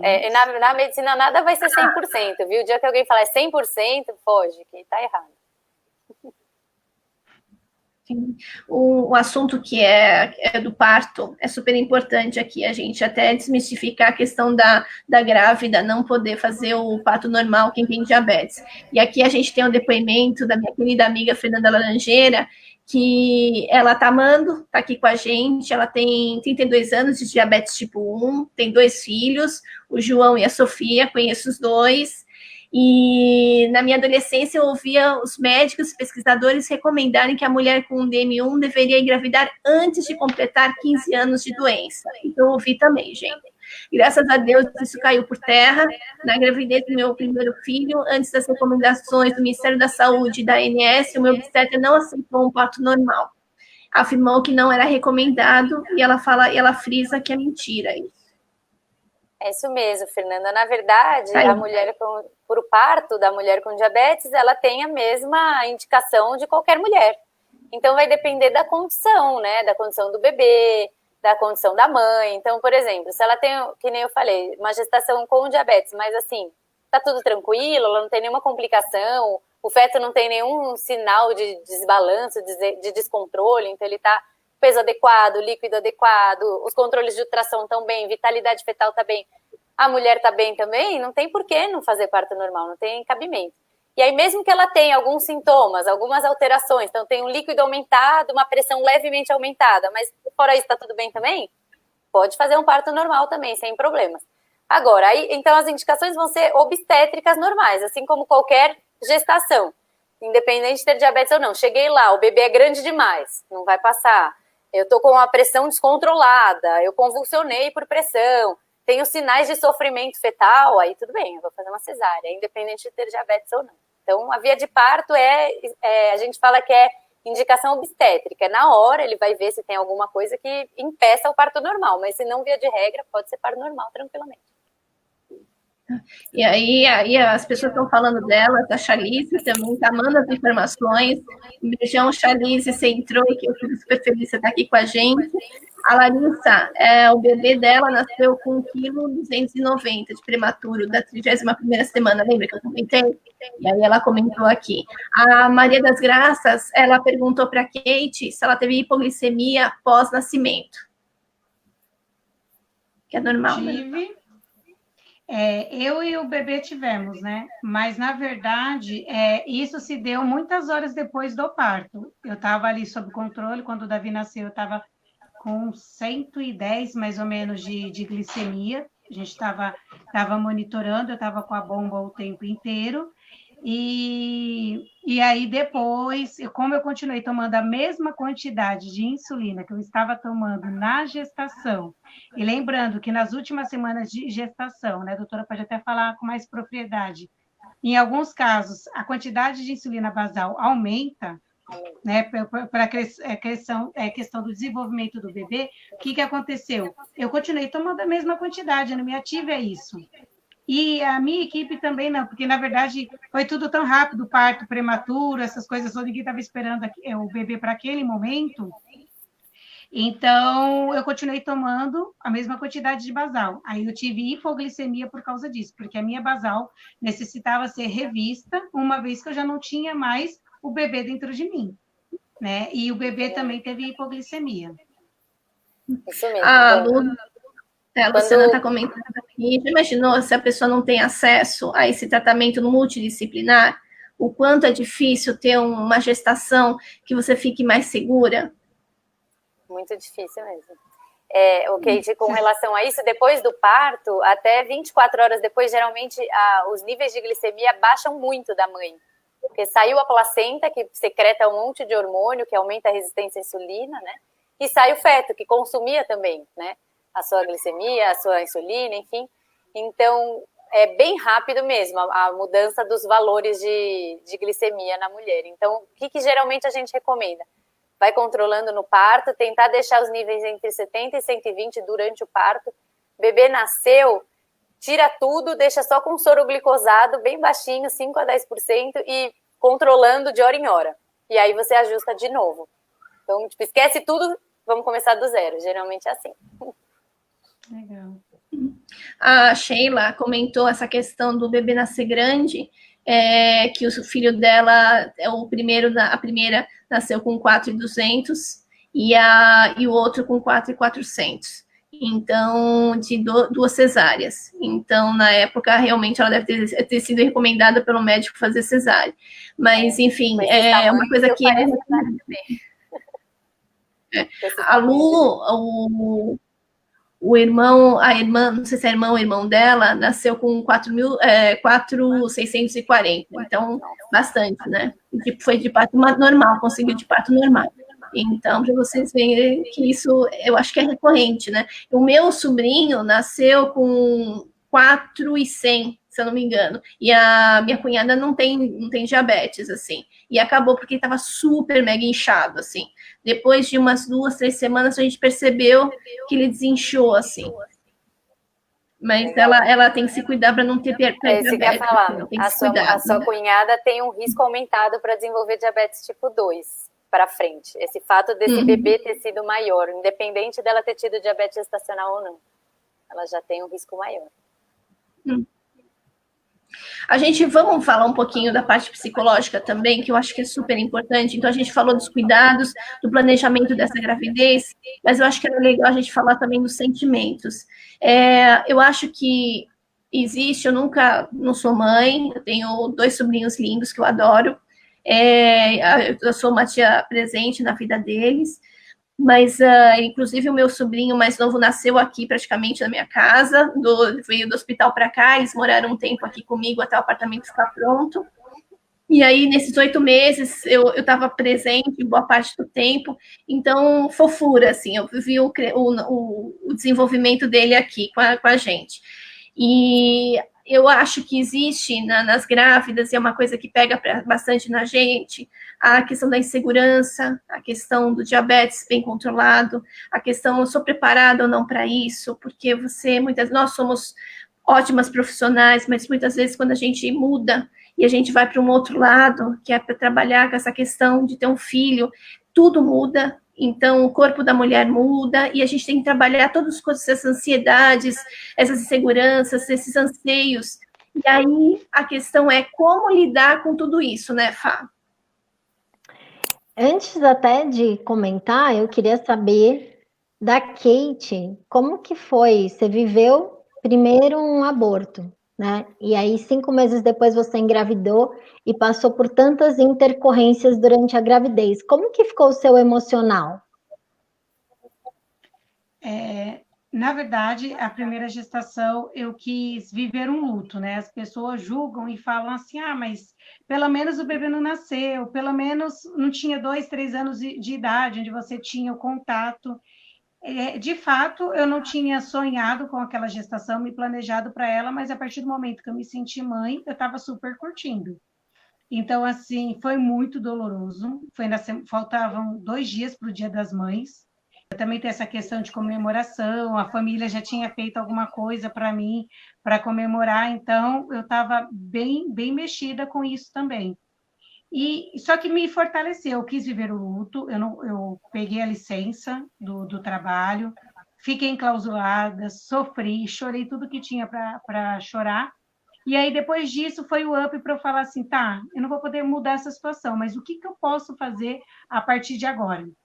Então, foi a partir daí que isso me deu mais um gás, mais ânimo, para que eu pudesse me planejar, para que eu pudesse me cuidar. E aí eu pensei assim, né? Bom, já perdi um filho, agora essa gravidez vai ser sucesso, vai ser questão de tempo só e eu vou super curtir. E não foi o que aconteceu na gravidez do Davi, né? Foi uma gravidez super complicada. E ontem eu fiz uma live com a Luciana Hucken e a gente estava comentando um pouco. Aqui eu organizei um pouco dos exames, eu encadernei. Nossa. São todos aqui, tudo organizado, separado por ordem cronológica, com capinha descrevendo o que tem aqui dentro. Enfim, eu me organizei muito para esse momento. Tanto que isso daqui é um pouco prova disso, que eu me organizei para esse momento, eu comecei a ler muito, então o fato de eu ter perdido o bebê me deu esse up. E aí, quando o medo vinha, que ele veio inúmeras vezes, né? E eu também falo que a família começou a dar credibilidade na minha gestação, eu acho que foi depois que o Davi nasceu, de fato. Porque como eu já tinha perdido um bebê, e eu já sou uma paciente com uma doença pré-existente, né? Anti-engravidar e tal, então eu percebi que o pessoal não dava muita fé na gestação, que eu fosse levar até o final. Então, quando veio assim, o produto final, o bebê nasceu, deu certo, aí eu comecei a ter uma rede de apoio muito bacana, mas até então era muito limitado ao meu marido. E aí, Fabi, eu tive muitos medos, eu chorei inúmeras vezes, mas aí eu lembrava que tudo isso poderia afetar o bebê. Então, todas as vezes eu conversava muito com ele, era muito assim, sabe? Eu orava muito, eu falava muito com ele, explicando: olha, filho, eu tô triste, eu tô com medo, mas é por causa disso, disso, disso. Você não tem nada a ver com isso, não é por causa de você.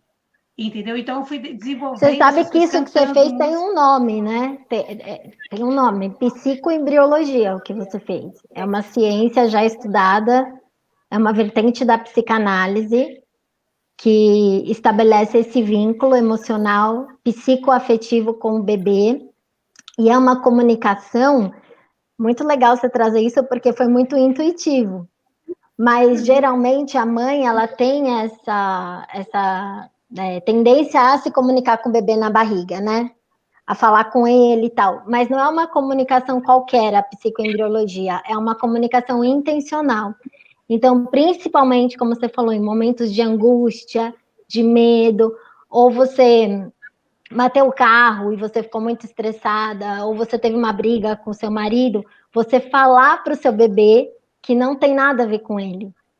Olha, é com a mamãe. Por quê? Porque ele vai receber, a Thaís pode explicar melhor, essa descarga de cortisol, de adrenalina, e nessa simbiose, que é o útero da mãe, o bebê e a mãe são a mesma coisa, ele não consegue se distinguir. Ele, aliás, até 1 ano de idade, estudos demonstram que o bebê não sabe que ele é ele, que a mãe é a mãe. Eles são uma coisa só. Por isso que quando a mãe vai embora, né, ele chora tanto, porque é como se ele não tivesse essa distinção de quem ela é uma parte dele, e de que ela vai voltar. Então, esse é o exercício de autonomia que a mãe começa a fazer. Ela começa a mostrar para o bebê que ela vai, mas que ela volta. E na barriga, a gente já está construindo a vida psíquica daquele bebê.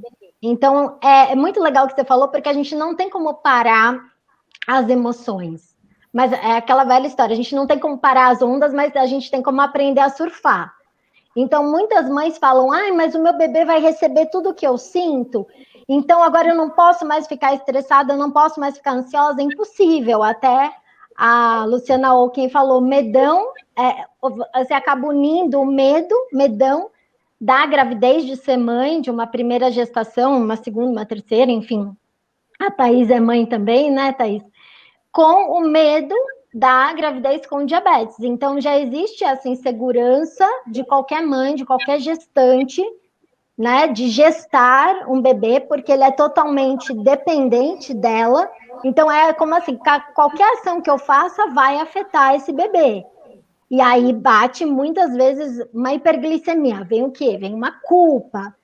Mas você não tem como parar isso, você não tem como evitar totalmente de ter uma hiperglicemia, você não tem como totalmente evitar de sentir medo, mas você tem como gerenciar isso de uma forma melhor para você e para o seu bebê também. Então, achei muito legal, porque isso é o que eu chamo de instinto de mãe, né? Sim, eu acho que esses sentimentos todos, eu acho que a gente deve sentir, quando gera um bebê, muitos outros sentimentos. Então, eu acho que a própria Thaís sai um pouquinho do seu papel de médica. Nessas 2 gestações, você deve ter tido uma insegurança maior com a sua primeira filha do que quando você vem com a segunda. E assim, a minha mãe, na época da minha gestação, ela era uma pessoa que era super insegura. E eu lembro, assim, eu era uma criança muito insegura de tudo. No entanto, que eu tive bronquite e tal, aquela questão respiratória. Então, foi muito complicado, porque na escola me achava um patinho feio, aquela insegurança e tal. O meu irmão já nasceu totalmente diferente, assim, porque ela já tinha um conhecimento e tal. Então, a gente acaba transmitindo isso. Então, como é que a gente consegue a melhor, assim, eu queria que a Fá, junto com a Thaís, pudesse falar isso, e você falando no caso de mãe, você mulher que passou pela experiência, como a gente consegue gerenciar isso melhor? Porque se a gente não está controlado emocionalmente, no meu caso também, a glicemia dispara. É inevitável. Então, se a gente está estressada por algum motivo, se acontece alguma coisa errada, se bate o carro, já sobe a glicemia. Então, como é que a gente deve gerenciar isso melhor?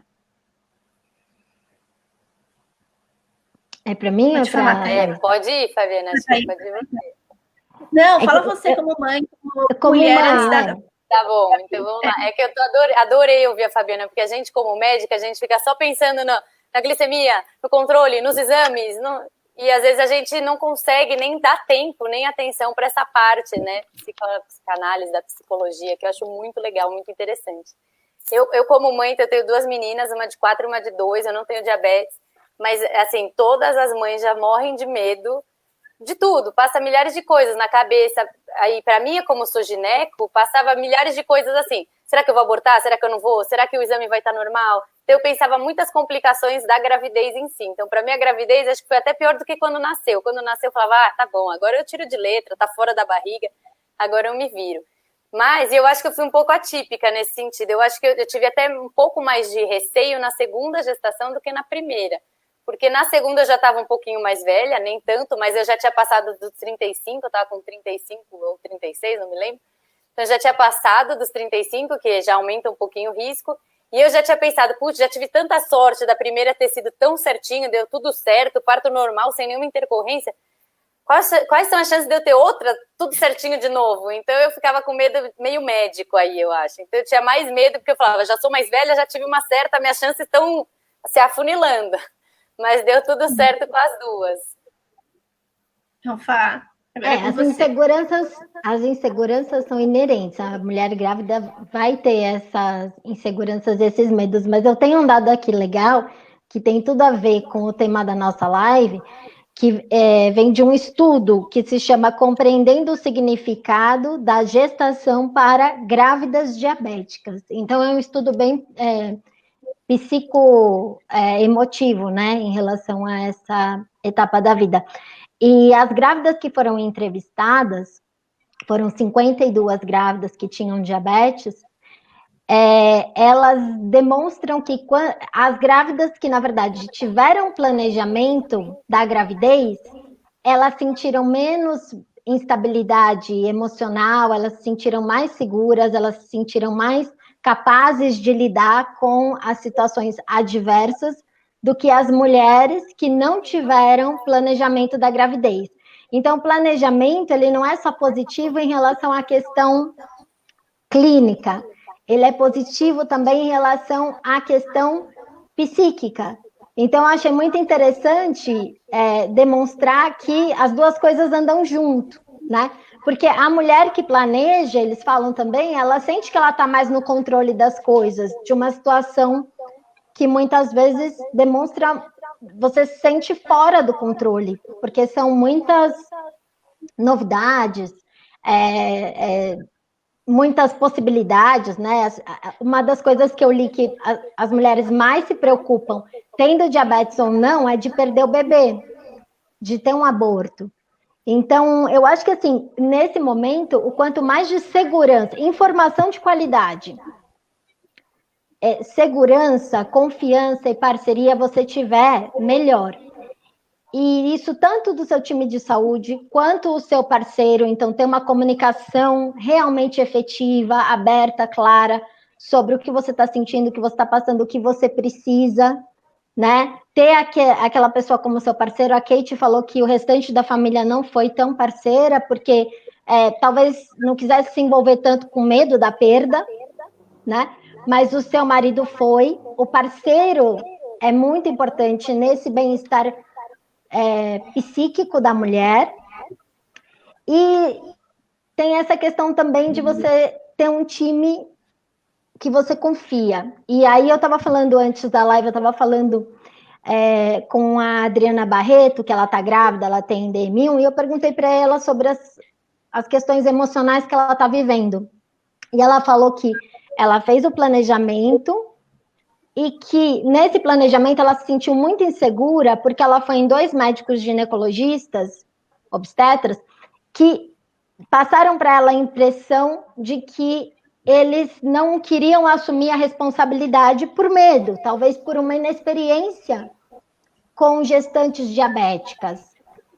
E tudo bem, então se eles foram transparentes de que eles não têm essa segurança, legal, porque eles estão sendo claros, mas tem tantas mulheres que mesmo assim continuam nessa mesma escolha, porque acham que não tem escolha, e é importante que você, e pode ser o médico mais renomado, que tem a maior experiência, enfim, você tem que ter esse lance da empatia, porque isso vai te trazer uma segurança a mais, e nesses momentos de crise, de medo, você vai conseguir ter esse retorno e confiar em alguém, né?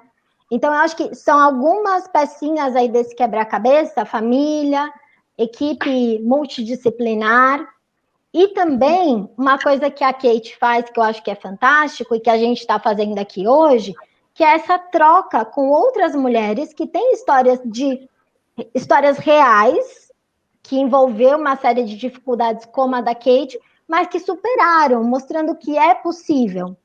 Isso te traz um conforto e um empoderamento muito grande, uma troca de experiências de pares, de igual para igual. Então, eu acho que são algumas pecinhas no quebra-cabeça para que você possa passar por essa fase com prazer, com mais leveza. Porque eu sinto que as mães, de forma geral, ficam muito tensas na gravidez e as mães diabéticas mais ainda. E é uma fase tão bonita do gestar, um ser que vai nascer de você, que é uma vida. E muitas vezes porque você não percebe as suas necessidades e você não consegue agregá-las na sua vida, você vive aquele momento, aqueles 9 meses eternos na tensão, no medo. E tem uma outra questão, se você sentir que você vai se beneficiar, busca um apoio psicológico para você poder processar suas emoções. A Kate falou algo que eu achei fantástico e que com certeza foi fundamental para você viver a sua segunda gravidez no otimismo e na motivação e não no medo, porque você poderia ter vivido a sua segunda gravidez o tempo todo traumatizada com a perda do seu filho ou da sua filha, né? Mas por que provavelmente você não viveu? Porque você se permitiu viver o luto. Você se permitiu processar suas emoções. E processar as nossas emoções é muito, muito importante. Então, se você achar que você precisa conversar com alguém, não existe demérito nenhum nisso. Você vai estar, na verdade, buscando uma ajuda que pode mudar o curso das coisas e pode tornar a sua gravidez muito mais prazerosa e feliz. Então, são essas dicas que eu dou. Nossa, são lindas suas dicas, tá? De verdade, amei. Eu acho que a gente pode aplicar não somente na gravidez, são dicas que a gente pode trazer para a nossa vida, do dia a dia, para a gente viver melhor, com a condição e com as outras dificuldades que a gente tem ao longo da vida. Então, é uma coisa que faz a gente pensar. Então, assim, eu acho que com essa live eu ainda vou pedir a Juzinha Ferreira, que é uma pessoa muito especial para mim, para a Fá, para a Kate. Ela tem diabetes e ela faz hemodiálise. E ela é super jovem, uma pessoa que contraiu o coronavírus e conseguiu sair, está na casa dela agora, a gente vibrou super pela saúde dela, ela sabe disso. E aí ela, antes pra gente finalizar, que a gente está indo para o final, e não foi somente a Ju que perguntou, a Natália também perguntou a questão da insuficiência renal crônica, se elas ainda conseguem engravidar mesmo fazendo hemodiálise. Consegue, então, Josinha, consegue. Você vai ter que ter um cuidado ainda maior, então você vai ter que cuidar principalmente. Então, como está a sua função renal, vai ter que cuidar da anemia, que é muito comum, né? Quem tem insuficiência renal tem anemia associada. Você vai ter que ver como é que está a sua condição também nos outros órgãos, então, fundo de olho, a mesma coisa. Controle glicêmico, assim, muito, muito rigoroso. E um acompanhamento de pré-natal muito rigoroso também, bem de perto, bem frequente, não dá para ser aquele controle uma vez por mês e nunca mais eu te vejo. E uma equipe super multidisciplinar, então você vai ter que ter o nefro conversando com o endócrino, conversando com o obstetra, com a nutricionista, com a psicóloga, todo mundo junto. E aí, obviamente, a gente tem que avaliar a sua condição atual. Então, falando no geral, né? Pensando que está fazendo hemodiálise, está tudo controlado, está tudo ok, então, eventualmente, pode sim. Inclusive, o que acontece também, às vezes a pessoa faz um transplante e depois ela pode engravidar também. Obviamente, tem que controlar, ver caso a caso, mas, no geral, hoje em dia, a gente vê cada vez mais mulheres jovens com alguma patologia que obrigou ela a fazer um transplante ou que obriga ela a fazer uma hemodiálise, enfim, e que essas jovens agora estão em idade fértil e elas estão sobrevivendo muito tempo, então elas vão ter muito tempo de vida, muitos anos de vida, então elas têm o direito, sim, de tentar se programar, se organizar. Então, conversa com seu médico, mas assim, por favor, eu te imploro, e aí você pode também usar métodos contraceptivos aí não orais, vai ter que ser métodos tipo DIU mesmo, provavelmente. Vai ter que ver sua função renal como tá, mas provavelmente o seu DIU hormonal seria o ideal para você não perder mais sangue, né? E aí a gente tem os dois tipos que eu falei para você. E aí eu acho que eu pensaria até no DIU mais novo, que tem a dosagem mais baixa ainda, para ter menos absorção possível. E aí você usa esse método contraceptivo e programa muito bem sua gestação. Não engravida de forma não planejada, não só por todas as consequências clínicas que você pode ter, mas também psicológicas, que nem a Fabiana falou. Quem tem retinopatia, a mesma questão, né, doutora? Que foi outra pergunta aqui da Larissa, né? Tem que acompanhar direitinho e ver se eventualmente você não precisa fazer nada antes. Às vezes você pode operar ou fazer o laser antes, mas se você está fazendo aquelas injeções, né, VEGF, essas você não vai poder fazer na gravidez. Então, o ideal é você acompanhar bem com o oftalmo, ver direitinho como é que está a sua condição, e aí você engravida, e aí você vai fazendo de 3 em 3 meses, ou de 4 em 4 meses, dependendo de como é que está o seu fundo de olho. Mas aí, se você toma aquela injeção, não vai poder aplicar na gravidez. A Larissa, ela perguntou uma coisa, ela falou que a primeira gestação dela teve muita alteração da pressão. Se ela for uma segunda gestação, você acha que a mesma coisa deve acontecer? Não dá para saber, Larissa. Você tem um risco maior disso acontecer de novo, sim. Mas não dá para eu afirmar com certeza. Porque também, e aí a Fabiana vai poder falar, Kate, cada gestação é uma gestação, então não é porque aconteceu de uma forma nessa gestação que a próxima vai ser assim também. Então, tem muitas vezes que a gestação, a primeira é super complicada, cheia de coisa, e a segunda vai muito bem. E tem vezes que é o contrário, tem vezes que as duas são boas, e tem vezes... Então, assim, você tem um risco aumentado já por vários motivos. Um motivo é de já ter tido anteriormente, outro motivo só de ter diabetes, você já tem um risco aumentado de pressão alta, mas não dá para afirmar com certeza que você vai ter, não. Então, eu acho que, assim, se você conseguir manter um peso adequado, uma dieta super adequada, o ganho de peso, aí, o controle glicêmico pré-gestacional, ótimo, engravida, e mantém o peso e a dieta em ordem, em dia. E outra coisa importante é exercícios físicos, a não ser que você tenha alguma contraindicação da gestação em si. Então, por exemplo, tem um sangramento, tem uma bolsa que estourou antes do tempo, tem um trabalho de parto prematuro, alguma coisa assim. Então, se você não tiver nada, exercício físico faz parte do tratamento de diabetes na gestação. Então, é recomendadíssimo fazer exercício físico, né? Então, se você engravidar com tudo isso adequado, ganho de peso, dieta, controlando tudo isso e fazendo exercício, talvez você nem tenha pressão alta. Então, vai ter que avaliar. Ô, Van, A Adriana Barreto perguntou algo que eu quero falar, porque eu fiquei falar. sabendo há pouco tempo essa questão que a Luciana já tinha comentado sobre o acesso a uma equipe multidisciplinar, para quem não tem condições, e a Adriana perguntou se, falando em nível de SUS, sem o convênio de saúde, existe essa oportunidade de ter uma equipe multidisciplinar também. Eu sei aqui em São Paulo que existe um departamento, uma equipe muito qualificada lá na Unifesp, que faz o atendimento totalmente gratuito, inclusive no movimento de Vabética, a gente teve uma live com a doutora Patrícia do Alibe, que é a coordenadora, e a gente teve uma live também com a Bia Cunha, que é do Instagram Descomplica Diabetes, se você quiser trocar ideias, que ela fez o tratamento dela totalmente pelo SUS, com uma equipe multidisciplinar fantástica. Ela teve acesso até psicólogo, nutricionista. Então, acho que a gente não tem que bater o martelo e falar, não tem acesso. Tem meios, a gente tem que encontrar os meios para acessar isso, né? E eu acho assim, Fabi, se você me permite, no SUS, especialmente falando de São Paulo, a gente está em São Paulo, mas São Paulo também é um pouco diferenciado com relação a alguns estados, mas São Paulo a gente tem, às vezes, um tratamento até melhor no SUS do que dependendo do convênio que você tem. Às vezes você tem um convênio não tão bom, você não consegue nutricionista, você não consegue psicólogo, você consegue um médico e mal e mal, não necessariamente um médico super focado, especializado no tipo de gestação que você tem. Nem indo tão longe, quando eu fui diagnosticada com diabetes, eu fui buscar o tratamento com endocrinologista, mas na época a endocrinologista não me encaminhou para uma equipe multidisciplinar, para o nutricionista e tal, então eu levei muito tempo para realmente ter acesso a esses profissionais.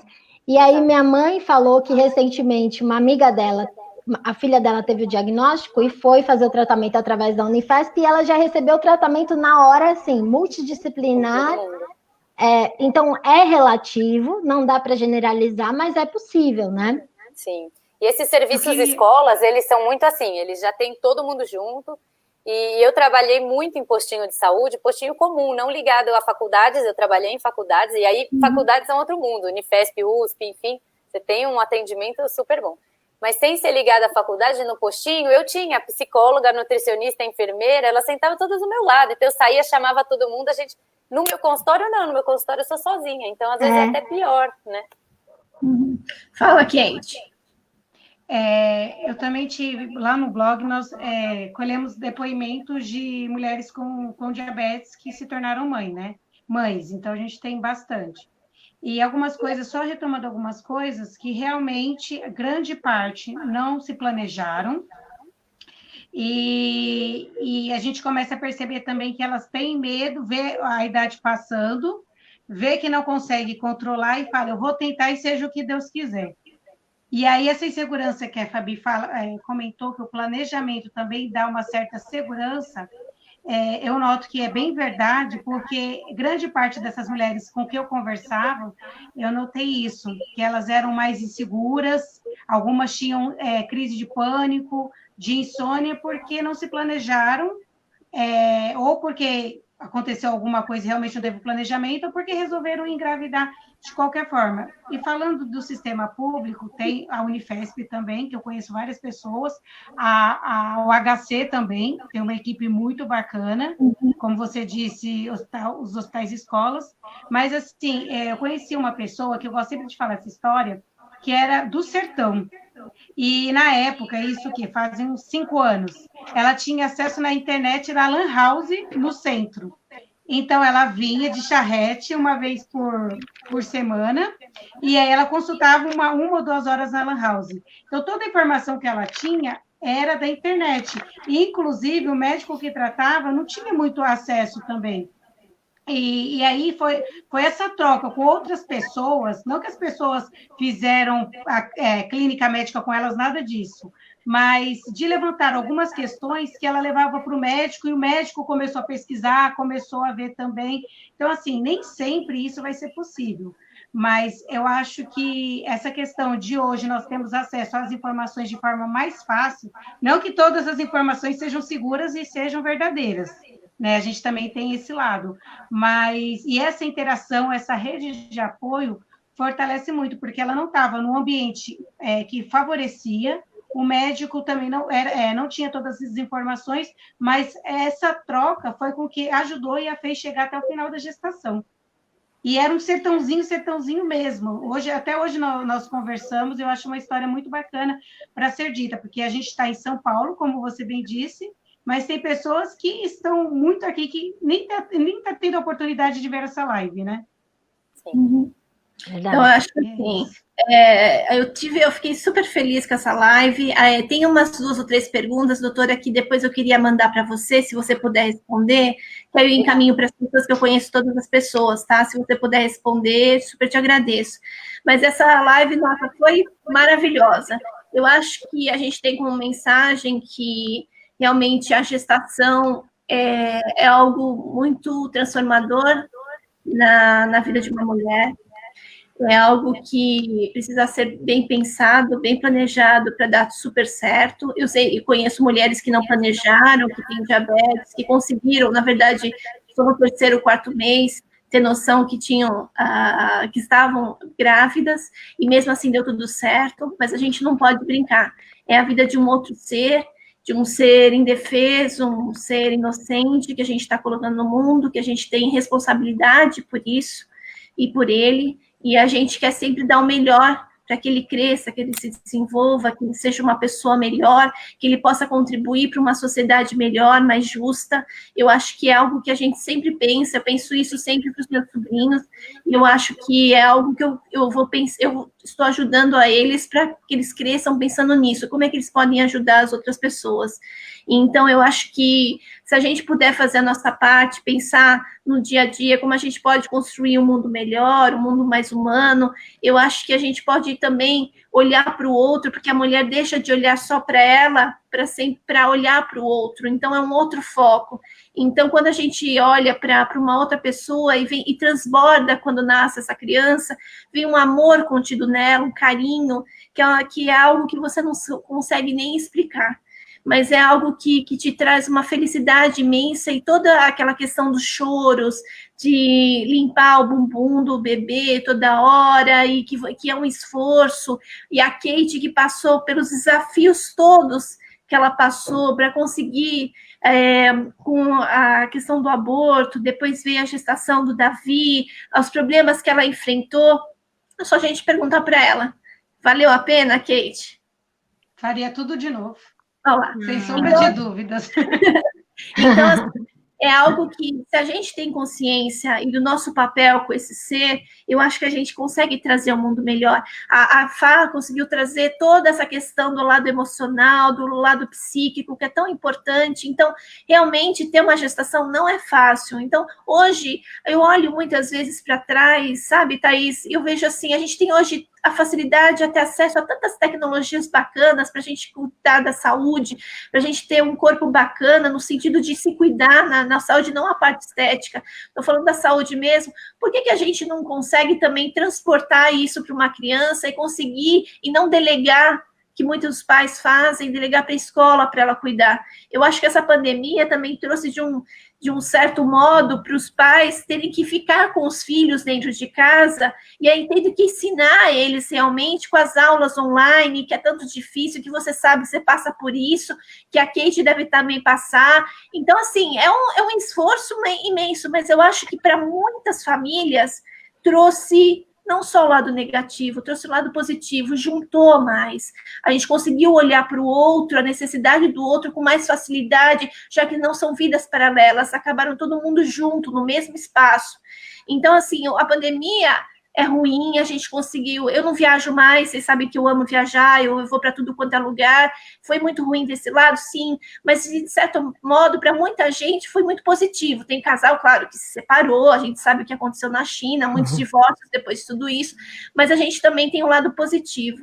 Então, eu queria super agradecer a presença de vocês, deixar como mensagem que vale a pena, que todo esforço vale a pena, independente de ser uma gestação ou algo que você quer fazer, algum projeto pessoal que não somente a gestação, é uma questão de colocar energia, saber lidar com as melhores ferramentas, se educar, tudo é educação em diabetes, e conseguir pessoas que te ajudem na questão do tratamento multidisciplinar, é você chegar lá. Então, eu acho que é uma conjunção de fatores. Nós estamos aqui, nós podemos ajudar todas essas pessoas, e aqui essa live é um pedacinho de algo que pode transformar a vida de muita gente. Então, eu quero super agradecer de coração, espero que a gente possa... Vou falar que a doutora Thais até me animou um pouco. Isso traz uma propriedade, a informação, quando você se apropria da informação, você para de ficar olhando para fantasmas, você olha para a realidade e você lida com a realidade, isso é importante, né? Legal, muito importante. E essa é a mensagem mesmo, eu queria claro, que vocês não saíssem com medo de todas as complicações que podem acontecer, e sim empoderadas de que se vocês se planejarem, dá para fazer tudo direitinho, que vocês têm muitas opções para se planejar também. Sim, se a gente vai deixar um bom lado da nossa vida para trás, no sentido de dar prioridade para outras coisas. Mas eu acho que foi muito esclarecedor para muita gente, animou muita gente, essa super animada. Então, eu quero agradecer as pessoas que vão conseguir, a gente não conseguiu, eu vou mandar para a doutora para ela responder, depois eu mando para a Graça, que eu sei que ficou uma pergunta lá pendente.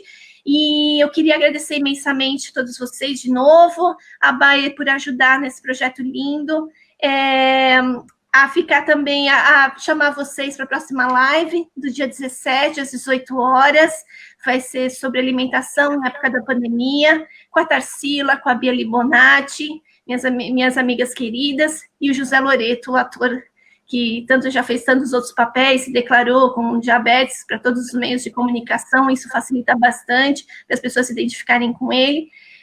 E assim, eu quero agradecer a todas as pessoas que estiveram presentes também nessa live, que participaram, que perguntaram, que possibilitaram que fosse riquíssimo esse debate aqui. Então, muito obrigada, viu, meninas? Legal. Muito obrigada, meninas. Obrigada pelo convite, pela chance. Foi um prazer, viu? Super prazer. Então, vocês ficam abraçadas e beijadas mesmo à distância, porque eu sou uma pessoa comunicativa, amo beijar e abraçar. Você sabe muito bem disso, eu e a Fá, a gente se abraça sempre, né, Fá? Logo quando terminar, ela vem aqui em casa, e aí a gente se abraça, se beija, se rola aqui. Então... Ai, não, a gente gosta, mas a gente tem um lado meio italiano, né, Van? Ah, tem, mas... E aí, a próxima live, espero que eu esteja num lugar com luz menos branca, que eu estou parecendo aqui. Aí eu juro que eu vou num lugar melhor, assim, que é uma luz melhor. Mas super agradeço a todos vocês, viu? Obrigada, gente. Pessoal. Tchau, viu? Um beijo. Obrigada, tchau.